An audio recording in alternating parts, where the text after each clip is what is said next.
Bismillahirrahmanirrahim. Assalamualaikum warahmatullahi wabarakatuh. Alhamdulillah bil alamin wal aqibatu lil muttaqin wa la udwana illa 'alal zalimin. Asyhadu an la ilaha illallah wahdahu la syarika lah wa asyhadu anna Muhammadan abduhu wa rasuluhu sallallahu wa sallamu alaihi thumma ma ba'du. Jemaah sekalian, alhamdulillah segala puji bagi Allah Subhanahu wa taala. Kita masih dalam keadaan sehat wal afiat dan dengan izin Allah kita kembali bisa memulai kajian rutin kita. Dan kita ikhlaskan niat kita karena Allah Subhanahu wa taala.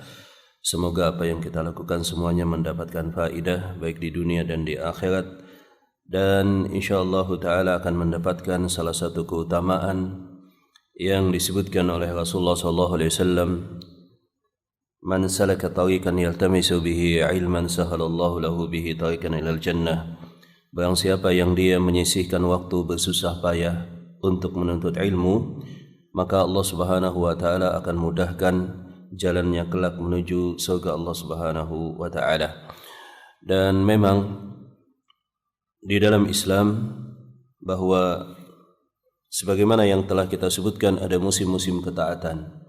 Telah berlalu dan usai musim ketaatan di bulan Ramadan, dan saat ini di bulan Syawal kaum muslimin sedang bersiap-siap di seluruh dunia bagi melaksanakan musim ketaatan yang berikutnya, menyambut musim ketaatan yang berikutnya, yakni musimul hajj, musim haji, dan juga bulan Dzulhijjah yang sangat utama di sisi Allah Subhanahu wa taala. Setelah Syawal, sebagaimana kita ketahui, itu ada 3 bulan yang diharamkan oleh Allah Subhanahu wa taala. Yang diharamkan di sana maksudnya adalah mempunyai kehormatan dan mempunyai keutamaan, atau definisi yang lain adalah diharamkan untuk melakukan peperangan dan dosa. Dan bulan haram yang dimaksud adalah Dzulqa'dah, kemudian lanjut pada Dzulhijjah, dan lanjut pada bulan Al-Muharram. Jadi 3 bulan diharamkan itu bergandengan atau berurutan, dan satu yang terpisah yakni bulan Rajab. Demikianlah jemaah rahmat Allah Subhanahu wa taala, waktu berjalan memang begitu cepat. Waktu berjalan begitu cepat, dan kalau kita lihat di mana Allah Subhanahu wa taala berfirman bahwa satu hari di sisi Allah Subhanahu wa taala berbeda dengan waktu pada kalian. Dan satu hari di akhirat itu sama dengan 1000 tahun. Wa inna yawman 'inda rabbik, dan sesungguhnya satu hari di sisi Allah itu sama seperti 1000 tahun di sisi kalian. Maka kalaulah misalkan angka harapan hidup manusia di zaman ini katakanlah 83 tahun, jikalau dia sehat panjang usia, kemudian itu dibagi dengan jumlah tahun, kemudian bulan, hari, dan menit, dan dibandingkan dengan 1000 tahun, maka kurang lebih kita hidup di dunia jikalau mencapai angka harapan hidup 83 tahun, itu hanya kurang lebih 1 menit 44 detik. 1 menit 44 detik berbanding dengan waktu di akhirat. Jadi waktu kita hidup 83 tahun di dunia, kalau kita sampai misalkan itu dibandingkan dengan waktu akhirat hanyalah bagaikan 1,44 detik saja, 1,44 menit saja. Nah, maka ini adalah waktu yang sangat singkat, dan juga kesempatan ini hanya 1 kali Allah Ta'ala berikan kepada kita. Maka tentu saja dalam Islam ya sangat menolak, dan hukumnya adalah kafir, keluar daripada Islam, keyakinan di agama lain yang disebut dengan reinkarnasi. Kehidupan hanya 1 kali ya, dan 1 kali ini seseorang harus berhati-hati. Waktunya juga sangat singkat dan juga sangat cepat jalannya waktu di sisi Allah Subhanahu wa taala. Akan tetapi bagi seorang muslim yang demikian tidaklah masalah, sebab fokus dia adalah melakukan ketaatan kepada Allah Subhanahu wa taala, berpindah daripada satu ibadah ke ibadah berikutnya. berpindah dari satu musim ke musim berikutnya, dan senantiasa dia ketika selesai satu ibadah niatnya ke ibadah yang berikutnya. Demikianlah kehidupan seorang muslim, dan yang demikian jemaah dirahmati Allah Subhanahu wa taala adalah wujud nyata daripada realisasi tekad seorang muslim, inna salati wa nusuki wa mahyaya wa mamati lillahi rabbil alamin. Sesungguhnya hidupku, matiku,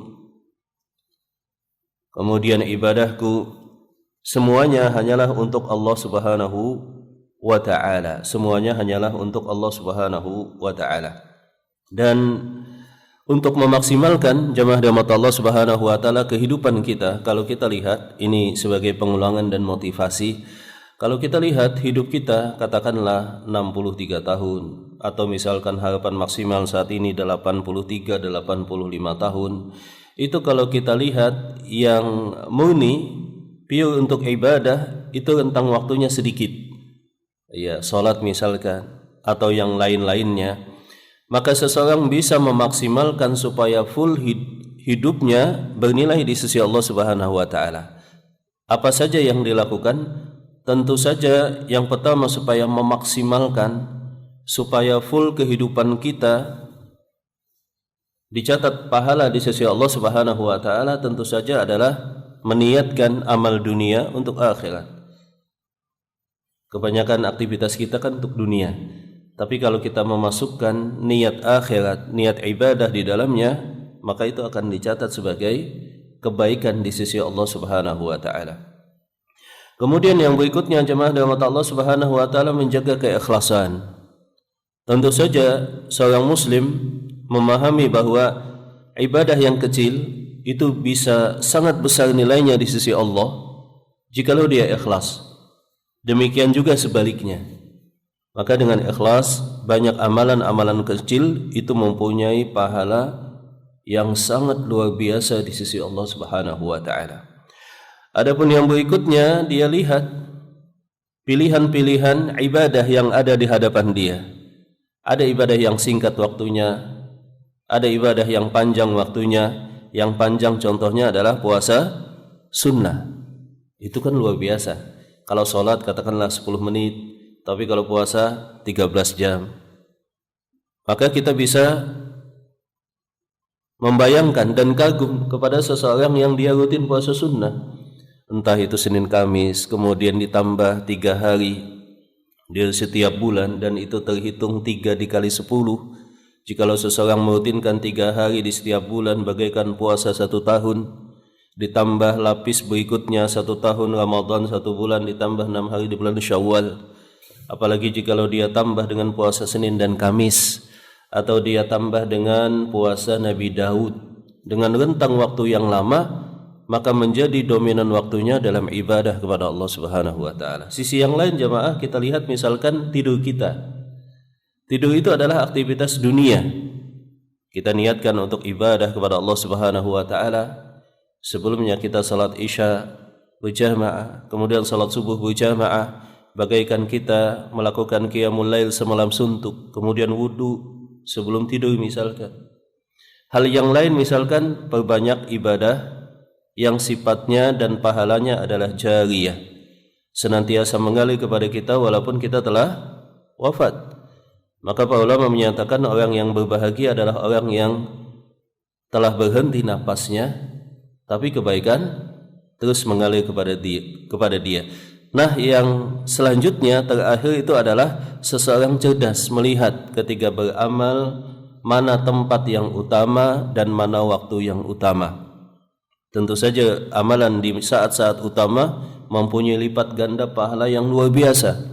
Demikian juga di tempat-tempat utama mempunyai lipat ganda yang sangat luar biasa. Di antara tempat yang mempunyai efek menggandakan pahala luar biasa adalah jika ibadah dilakukan di Masjidil Haram 100.000 kali. Kemudian jikalau dilakukan di Masjid Nabawi 1000 kali. Kemudian jikalau dilakukan di Masjidil Aqsa 500 kali lipat. Maka ini akan menjadikan keberkahan pada usia hidup seorang muslim. Kita 2 rakaat salat di Masjidil Haram itu dibalas pahala bagaikan 100 kali kita salat di luar Masjidil Haram. Itu memakan waktu berapa Pak ya? Kalau kita bayangkan dan hitung 2 rakaat kemudian melakukan 100.000 kali sholat. Kira-kira butuh berapa hari Pak untuk 100.000 itu? Ya lumayan Pak ya. Itu kalau nggak berhenti sholatnya, berbulan-bulan, bertahun-tahun, seperti itu, luar biasa. Demikian juga waktu yang utama. Di antara waktu yang utama adalah musimul hajj, musim haji. Berlalu daripada kita bulan Ramadan, di depan kita ada lagi musim-musim keutamaan. Nah, ini yang akan kita bahas tentang keutamaan haji dan umrah, begitu juga fikih haji dan umrah, demikian juga bagaimana haji Rasulullah SAW yang disebut dengan haji wada'. Dan kita ulang sedikit, sebelum Ramadan kita telah membahas sekilas muqaddimah, kita ulang sedikit. Nah, jemaah rahmat Allah Subhanahu wa taala, Allah taala berfirman, "Walillahi 'alan nasi hajjul baiti man istata'a ilaihi sabila." Dalam surah Ali Imran ayat 97. Dan Allah Subhanahu wa taala mewajibkan atas kaum muslimin berhaji ke Baitillah man istata'a ilaihi sabila, bagi siapa yang mampu untuk berjalan kepadanya. Dan Rasulullah SAW juga bersabda dalam hadis-hadis tentang haji yang menjelaskan haji rukun daripada rukun Islam, di mana Rasulullah SAW menyatakan wa haji baitillahil haram liman istata'a ilaihi sabila, dan berhaji ke Baitillahil Haram bagi siapa yang mampu melakukan perjalanan ke sana. Nah, man istata'a ilaihi sabila, bagi siapa yang mampu melakukan perjalanan haji, itu dijelaskan oleh para ulama dengan beberapa penjelasan. Yang pertama adalah bahwa dia mempunyai kesehatan di badannya. Jadi dia dalam keadaan sehat walafiat untuk melakukan perjalanan. Karena penyelenggara haji di tempat kita adalah Depak, katakanlah demikian, maka biasanya ada syarat untuk pengecekan atau pemeriksaan kesehatan. Kalau sehat boleh berangkat, kalau tidak walaupun mampu dan ada biaya, sudah masuk dalam kota haji dan saatnya berangkat, maka biasanya tidak diperbolehkan. Maka yang pertama adalah sehat di badan. Adapun yang kedua adalah dia mempunyai biaya untuk haji. Dia mempunyai biaya untuk haji, bulghah. Dia mempunyai biaya untuk melakukan perjalanan menuju Baitillah dan juga biaya hidup selama saat haji. Maka orang yang seperti ini diwajibkan, dan dia termasuk orang yang mampu biaya haji. Ya, katakanlah misalkan kalau haji biasa 60-an, kemudian kalau haji plus katakanlah 150-an, kemudian haji furada atau haji percepatan di atas itu. Nah, dia mempunyai biaya haji. Ya, dan ini dibuktikan dengan niat. Katakanlah untuk haji biasa minimal 25 juta untuk ONH, berarti dia sudah berniat merealisasikan niat dia ketika ada kemampuan. Kemudian untuk haji plus sekian. Nah, itu maksudnya dia telah merealisasikan kemampuan yang ada pada dia dengan cara berhaji. Nah, jemaah rahmat Allah Subhanahu wa taala, kemudian yang berikutnya adalah al-amnu fit tariq, adanya aman di perjalanan. Tidak ada hal yang mengancam jiwa. Tapi jikalau sedang peperangan misalkan, atau saat yang lalu itu kondisi wabah, atau misalkan nanti qadarullah semoga saja tidak terjadi perang misalkan, kemudian terancam perjalanan ke sana atau ditutup untuk sementara waktu misalkan negara Saudi, maka tentu saja tidak ada kewajiban saat itu. Dan yang berikutnya adalah bekal untuk orang yang wajib dinafkahi selama ditinggalkan. Adanya bekal yang dia sisihkan, yang dia Ya, pisahkan untuk keluarga selama dia hidup. Jikalau seseorang telah mempunyai kemampuan seperti ini, sehat di badan, mempunyai biaya dengan ketentuan-ketentuan sesuai yang diatur oleh pemerintah misalkan, dan yang berikutnya dia juga bisa memberikan bekal pada keluarganya, kemudian aman di jalan, maka dia telah wajib untuk melaksanakan haji fauran, bersegera. Jadi haji ini adalah ibadah yang tidak boleh ditunda. Di samping juga tidak wajib untuk dipaksakan. Ya, haji ini sebagaimana zakat, hanya bagi orang yang mampu. Hanya bagi orang yang mampu. Jikalau mampu, tidak boleh ditunda. Jikalau tidak mampu, tidak boleh dipaksakan. Akan tetapi seseorang senantiasa berusaha dan berdoa kepada Allah Subhanahu wa taala. Berdoa kepada Allah Subhanahu wa taala. Nah, kalau kita lihat secara haji jemaah dirahmati Allah Subhanahu wa taala, ketika Allah Subhanahu wa taala memerintahkan Nabi Ibrahim, wa adzin fin nasi bil hajj, hendaklah engkau umumkan wahai Ibrahim kepada semua manusia supaya mereka berhaji ke Baitullahil Haram. Jadi ketika Nabi Ibrahim selesai membangun Ka'bah, maka Allah Subhanahu wa taala kemudian berfirman kepada Nabi Ibrahim, umumkanlah kepada semua manusia supaya manusia datang beribadah, berhaji ke Baitullahil Haram. Maka Nabi Ibrahim berkata, ya Rabbi wa ma yablughu sauti, wahai Allah, suaraku ini lemah, tidak mungkin bisa menjangkau dunia. Maka Allah Ta'ala berfirman, wa adzin fin nasi bil haji wa alayyal balag, tugas engkau adalah mengumumkan adanya ibadah haji, dan aku yang akan menyampaikan ke pelosok dunia. Aku yang akan menyampaikan, kata Allah Subhanahu wa taala. Maka Nabi Ibrahim kemudian mengumumkan kepada manusia, ya ayuhan nas kutiba alaikumul hajja ilal baitil atiqi fahajju, wahai manusia, kepada siapapun yang beliau temui, telah diwajibkan atas kalian haji ke Baitullahil Atiq, maka hendaklah kalian haji. Maka Allah Subhanahu wa taala menyampaikan seruan daripada Nabi Ibrahim tadi. Dan haji jemaah rahmat Allah Subhanahu wa taala ini difardukan atas orang yang mampu satu kali pada usia hidupnya. Jadi satu kali pada usia hidupnya. Allah Subhanahu wa taala berfirman, walillahi 'alan nasi hijjul baiti man istata'a ilaihi sabila. Dan haji ini termasuk daripada rukun Islam. Maka kalau ada yang menolak kewajiban haji, Islamnya otomatis batal. Jikalau menolak atau ragu pada ibadah haji, maka tentu saja Islamnya otomatis batal. Sebagian orang ada yang dia tidak memahami syariat Islam, kemudian dia menyampaikan bahwa haji itu menghabiskan budget yang sangat besar, dan kemudian di sana juga desak-desakan.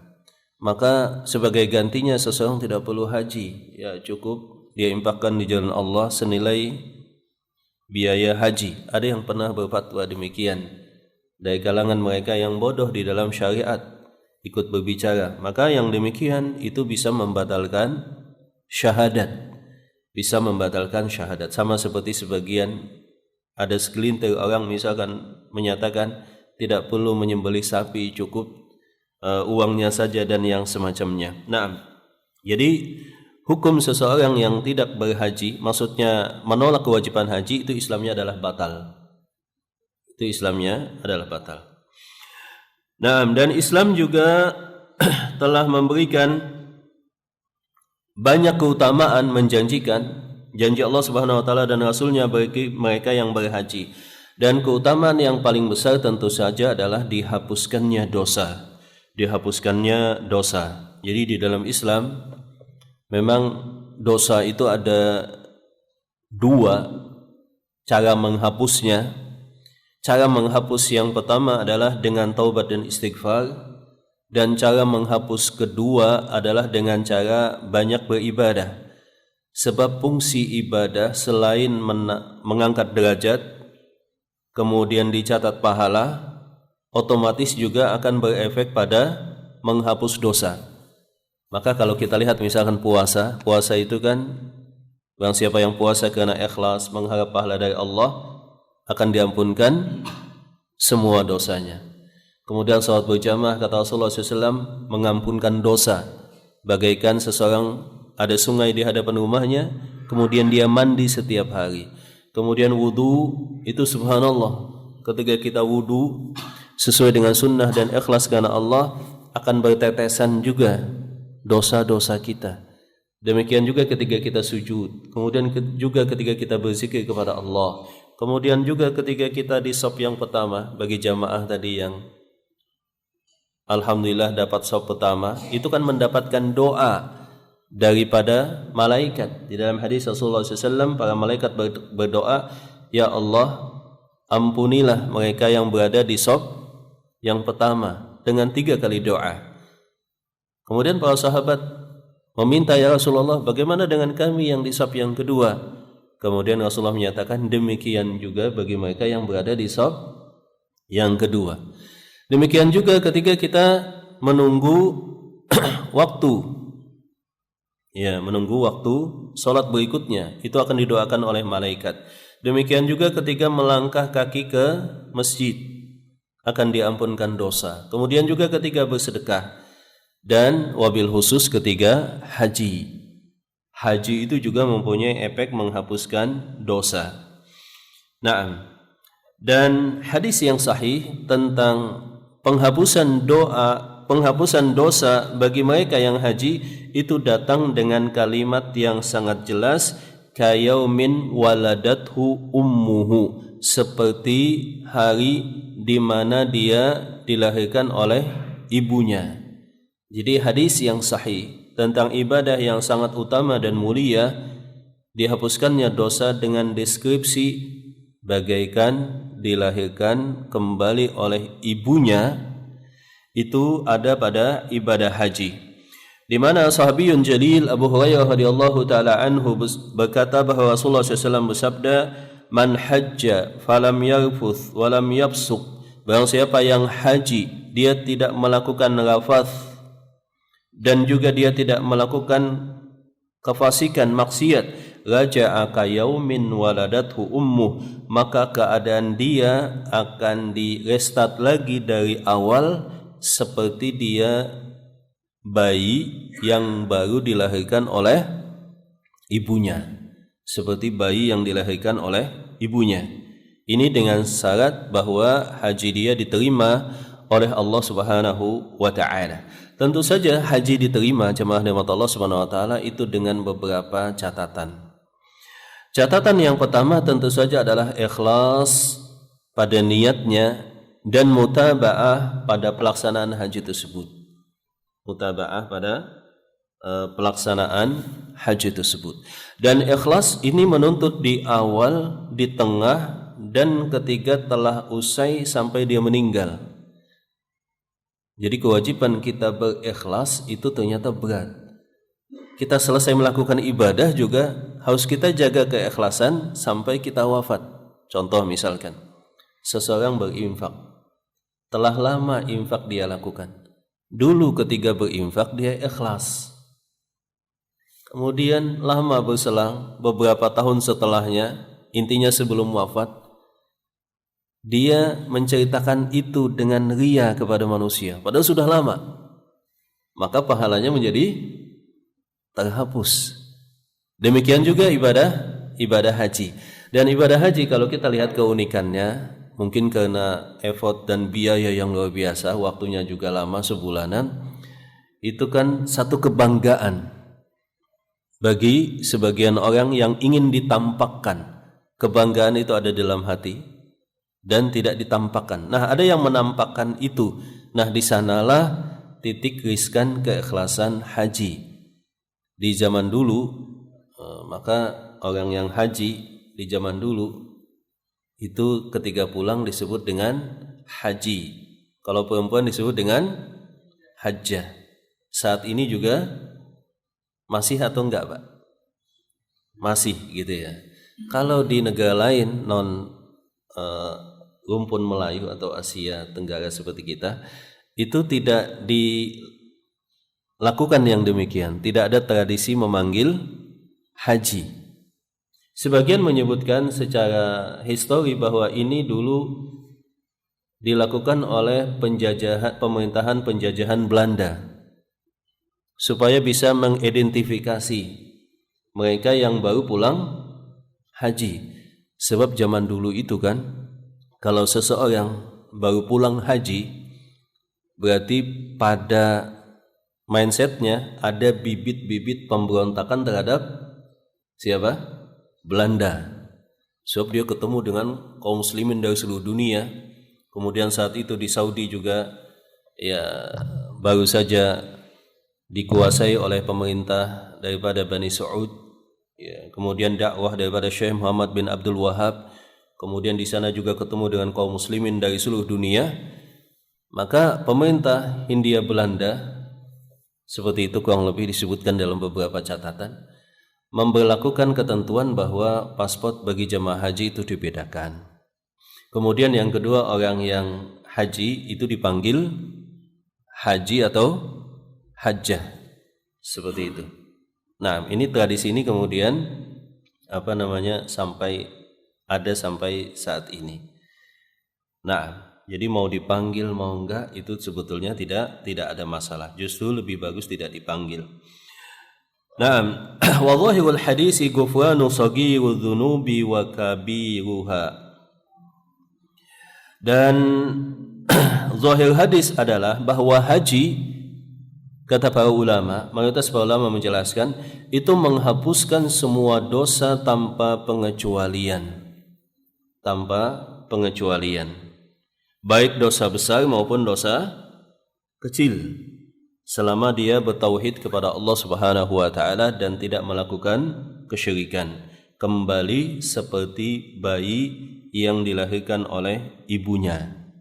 Ya, bukan kembali pada saat sebelum balik lagi, tapi kembali saat seperti bayi yang baru dilahirkan ibunya.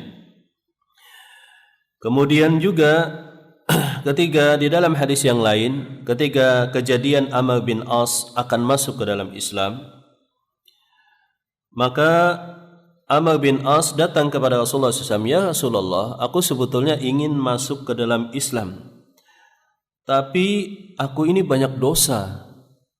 Apakah jikalau aku masuk ke dalam Islam, semua dosa yang telah lewat, berzina, membunuh, riba dan yang semacamnya akan diampunkan oleh Allah Subhanahu wa taala? Maka Rasulullah SAW berkata, malak ya Amr, apa yang kau inginkan? Amr bin As menyatakan, ashtarit, aku mau masuk ke dalam Islam tapi ada syarat, yaitu Allah Subhanahu wa taala mengampunkan semua dosaku. Maka Rasulullah SAW menyatakan, tenanglah bahwa anal islama yahdimu ma qablah, masuk Islam itu akan menghapuskan semua dosa engkau yang telah lalu. Wa kadzalika al-hajj, demikian juga haji akan menghapuskan semua dosa yang telah lalu.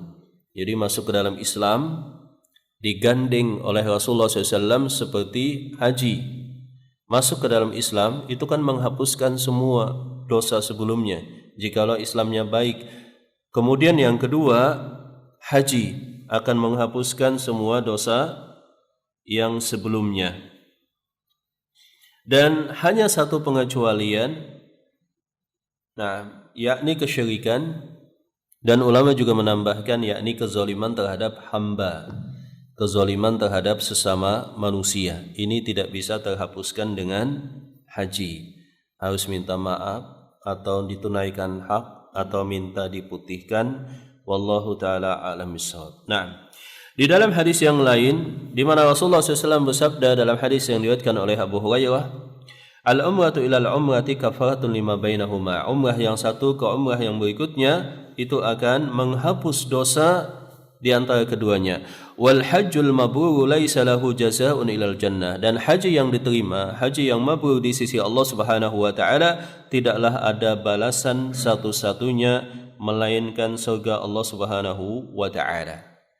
Jadi yang pertama dia ikhlas, kemudian dia mutaba'ah, yang ketiga hartanya halal. Ya, sebab banyak juga ya mereka yang tidak halal misalkan ketika berhaji itu tidak akan diterima oleh Allah Subhanahu wa taala. Kemudian yang berikutnya tidak melakukan rafath dan pusuk. Rafath itu adalah hal-hal yang mengarah ke hubungan badan antara suami dan istri saat ihram haji atau umrah, itu tidak boleh dilakukan. Demikian juga al-fusuq atau hal-hal yang sifatnya maksiat. Kalau ini ditinggalkan, maka seseorang akan mendapatkan pahala seperti bayi yang baru dilahirkan. Kemudian jemaah rahmat Allah Subhanahu wa taala yang lainnya, bahwa ibadah haji kalau kita lihat itu kan mengumpulkan dua, yakni yang pertama letih pada fisik dan yang kedua biaya. Kalau kita lihat misalkan sholat itu kan capek, katakanlah demikian. Membaca Al-Quran capek fisik kita. Tetapi ketika haji dikumpulkan memang durasi waktu yang lama, kecapean yang luar biasa, kemudian juga biaya yang sangat mahal. Paling minim kan haji itu berapa hari? Misalkan 1 hari sebelum tarawiyah, kemudian sesudahnya sampai dia melaksanakan lempar jamrah di Mina, naparsani 3 hari, ya paling enggak 6-7 hari. Makanya dalam undang-undang haji itu atau disebutkan di sana bahwa layanan haji itu minimal 13 hari sampai sekitar kurang lebih 40 hari biasanya maksimal. Nah, waktunya lama, ya, meninggalkan keluarga selama 1 bulanan, biayanya juga banyak. Tadi biayanya berapa jemaah tahun ini? 60-an ya. Saya telah menjelaskan bahwa 30-an itu adalah konon dibantu oleh pemerintah. Maka haji berikutnya itu kurang lebih sekitar 90 jutaan kalau nggak salah tahun berikutnya. 30 jutaan itu dibantu oleh pemerintah sebagai penerimaan manfaat dana haji yang diinvestasikan oleh pemerintah. Tapi kita telah membahas tentang akad ini, bahwa akad ini agak riskan. Pemerintah mungkin dengan landasan yang baik, kemudian menerima mandat dari pemerintah dan juga dapat otoritas untuk mengembangkan dana haji supaya bisa memberikan manfaat kepada jamaah haji, membantu mereka dalam melaksanakan ibadah haji. Maka cukup dengan 25 juta sudah dapat porsi untuk menunggu ibadah haji. Ya, sisanya nanti pelunasan. Dana itu kemudian pemerintah, badan haji, pelaksana ibadah haji mempunyai otoritas untuk mengembangkan, menginvestasikan. Ya, ini ada beberapa hal yang riskan memang. Yang pertama, pasti antriannya makin panjang. Pasti antriannya makin panjang. Cukup 25, padahal real misalkan kebutuhan haji 90 juta, tentu saja secara logis antrian akan panjang. Kemudian yang kedua riskannya adalah apakah akadnya telah sesuai dengan syariat atau enggak.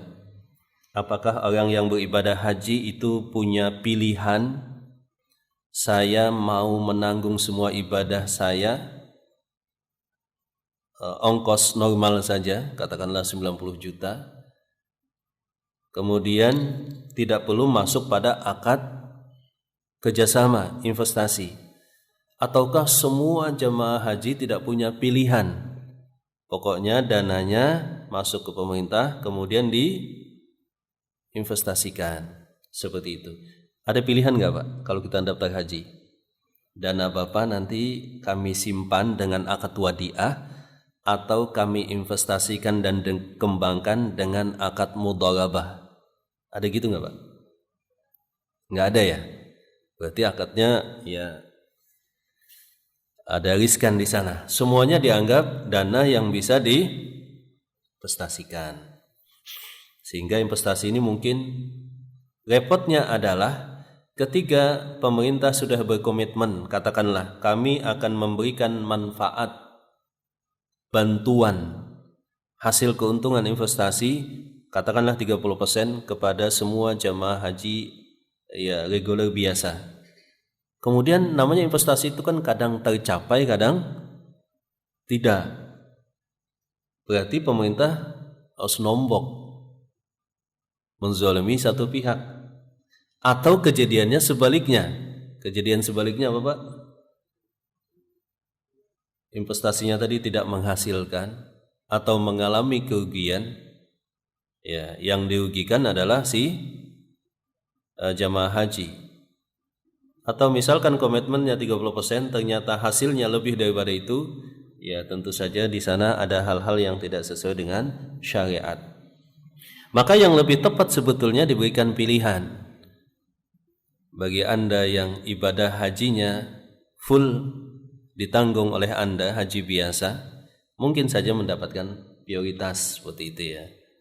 90 jutaan tadi. Wallahu ta'ala a'lam bishawab. Nah, maka Rasulullah SAW juga di dalam hadis yang lain beliau bersabda dalam hadis riwayat Bukhari Muslim dari Abu Hurairah ketika disebutkan tentang amal ibadah yang sangat mulia, beliau menyatakan itu adalah jihad. Kemudian yang berikutnya ditanya lagi, apakah itu wahai Rasulullah SAW? Kemudian beliau menyatakan haji ke Baitillahil Haram. Jadi beliau dalam hadis Abu Hurairah itu menjelaskan amal yang mulia itu ada 3. Yang pertama iman kepada Allah dan Rasulnya masuk ke dalam Islam. Yang kedua adalah jihad. Dan yang ketiga adalah haji. Ini tentu saja adalah runutan ibadah yang paling mulia. Walaupun pada konteks yang berbeda, yang nanyanya juga beda, latar belakangnya beda, Rasulullah pernah menjawab dengan jawaban yang berbeda sesuai kondisi. Di mana Rasulullah SAW menyatakan terkadang jihad, terkadang juga adalah berbakti pada orang tua, terkadang salat yang 5 waktu. Tetapi hadis Abu Hurairah ini menjelaskan utamanya demikian aslinya. Yang paling pertama itu adalah iman kepada Allah dan Rasulnya, kemudian jihad, kemudian haji, dan haji itu digandeng dengan jihad. Maka bagi mereka yang tidak bisa berjihad, haji ini bisa diposisikan bagaikan sebagai gantinya. Sebagai gantinya, sebab seseorang berjihad dengan harta dan juga badannya, itu luar biasa. Maka dari cerita jamaah yang haji itu kan macam-macam. Ada yang sangat saking hajinya dia menabung puluhan tahun, ya kan?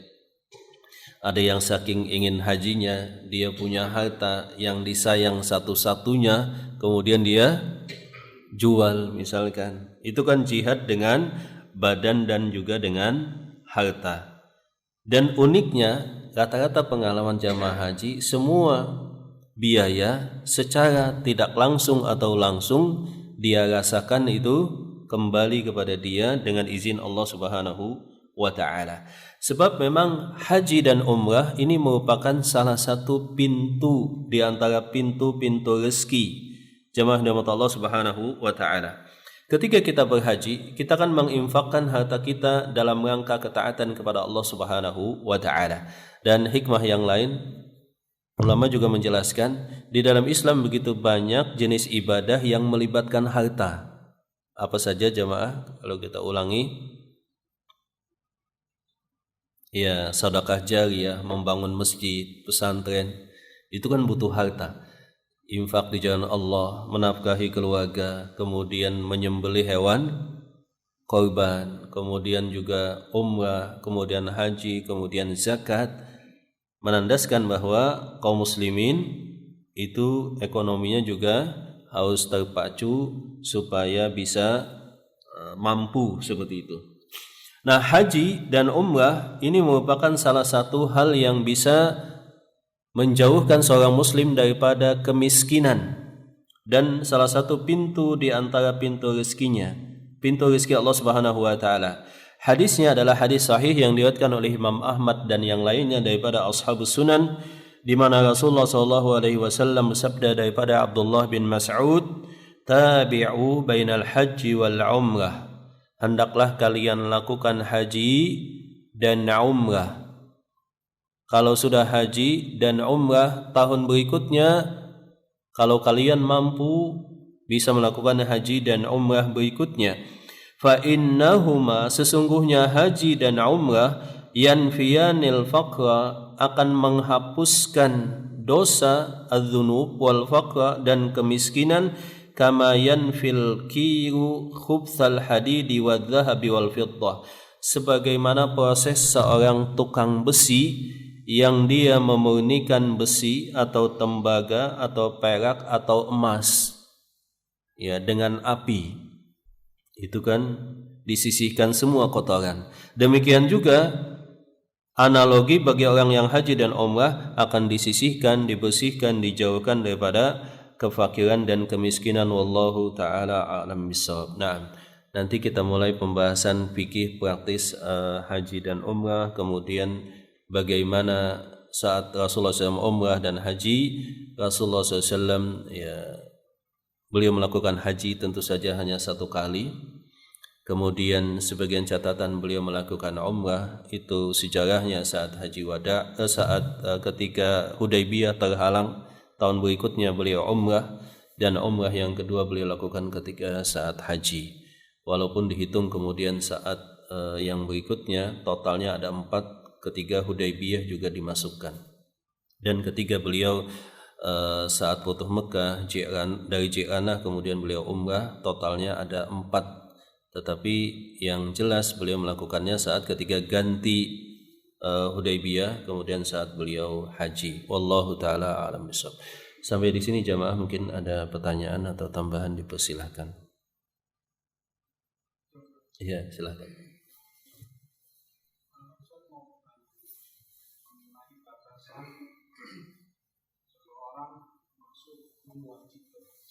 Wajib berhaji.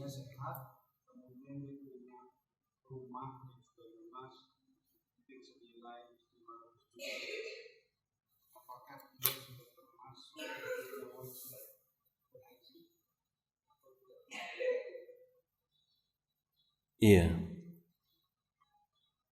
Haji tadi bagi orang yang mampu. Kemudian mampu ini seseorang hendaklah juga takut jangan sampai hawa nafsu bermain dalam definisi mampu. Saya belum mampu, Ustaz. Kenapa nggak mampu? Nggak ada cashnya, Ustaz. Ada rumah nggak? Ada, Ustaz. Alhamdulillah ada 3. Masya Allah. Nah, jadi definisi mampu ini memang kita harus objektif juga. Ya, objektif juga. Jikalau seseorang mampu, maka wajib haji. Jikalau tidak mampu, maka dia tidak wajib haji. Batasan mampu tadi dia mempunyai biaya, ya, di luar kebutuhan. Di dalam Islam kan ada yang sifatnya daruriyat, ada yang sifatnya hajiyat. Daruriyat itu contohnya adalah pangan, papan, ya, kemudian sandang, itu daruriyat. Kemudian yang berikutnya ada hajiyat. Nah, di atas itu jikalau seseorang mempunyai kelebihan dan mampu, maka dia wajib berhaji. Ya, dikhawatirkan seseorang wafat dalam keadaan su'ul khatimah jikalau dia menunda haji. Nah, kalau kita lihat contoh pada tataran praktisnya, seseorang mempunyai 2 rumah. Satu ditinggali, satu nggak ditinggali. Dia juga bisa makan. Kalau dia jual rumahnya satu bisa untuk haji, maka seseorang harus objektif. Oh, saya berarti kalau saya jual rumah saya yang saya tinggali, itu tentu saja tidak mampu. Tapi kalau ada rumah kedua investasi, tentu saja dia masuk dalam kategori mampu. Dan mampu ini juga jikalau dia terlepas daripada jatuh temponya hutang, atau dia telah komunikasi kepada orang yang dia mempunyai hutang. Saya mau berhaji dulu, mohon jangan ditagih dulu, misalkan seperti itu. Wallahu ta'ala a'lam bishawab. Naam. Jadi ini memang harus objektif dengan diri sendiri. Seseorang mengetahui apa saja asetnya, berapa cashnya, kemudian seseorang menimbang. Yang paling aman adalah seseorang minimal kalau ada kemampuan mendaftar untuk haji. Berapa tadi saat ini ONH? 25 katakanlah begitu. Itu kan sudah menunjukkan dia sudah ada niat. Atau kalau sayangnya 25 ini daftar tunggunya berapa tahun, Pak? Kalau di Jakarta saat ini terbaru 55 tahun. Jadi ada juga teman itu nimbang, waduh saya daftar haji enggak ya? Kalau saya daftar haji biasa saat ini usia saya sudah 40 tahun. Berangkatnya 55 tahun lagi. Sama aja. Ini kan begitu ya. Mewariskan porsi haji ke keluarga. Salah satu warisannya adalah daftar tunggu haji. Ya, gitu ya. Jikalau ya minimal dia sudah daftar itu kan sudah ada itikat lah. Intinya seperti itu. Kalau dia mampu lagi yang plus berapa Pak? Setoran awalnya? 65 ya, kurang lebih 65. Nah, dia berarti sudah ada itikat pelunasannya kan nanti. Kalau mampu lagi ada dua biasa skemanya. Ada furada dan mulai tahun ini ada haji plus percepatan, langsung bisa berangkat. Bedanya furada itu di injury time, di ujung-ujung waktu baru ada pengumuman. Kalau haji percepatan bisa langsung. Tapi haji percepatan repotnya ketika sejak disetujui oleh pemerintah 3 hari berikutnya langsung wajib lunas. Itu repotnya Pak. Jadi ketika kita ngajukan percepatan, kita katakanlah bukan haji plus sebelumnya, daftar langsung, ternyata diterima oleh Depak dan dapat porsi haji, itu langsung dapat surat biasanya 3-4 hari ke depan wajib lunas. Selama sebanyak kurang lebih sekitar ya hampir 300 jutaan. Kan 3 hari ke depan repot juga ya cari uang segitu. Haji furada biasanya kurang lebih juga seperti itu. Tapi haji furada ada kemungkinan berangkat, ada kemungkinan tidak berangkat. Itu repotnya. Tapi intinya ya seperti itulah. Kita ada niat dan berdoa supaya dimampukan oleh Allah Subhanahu wa taala. Silakan ada yang lain, jemaah.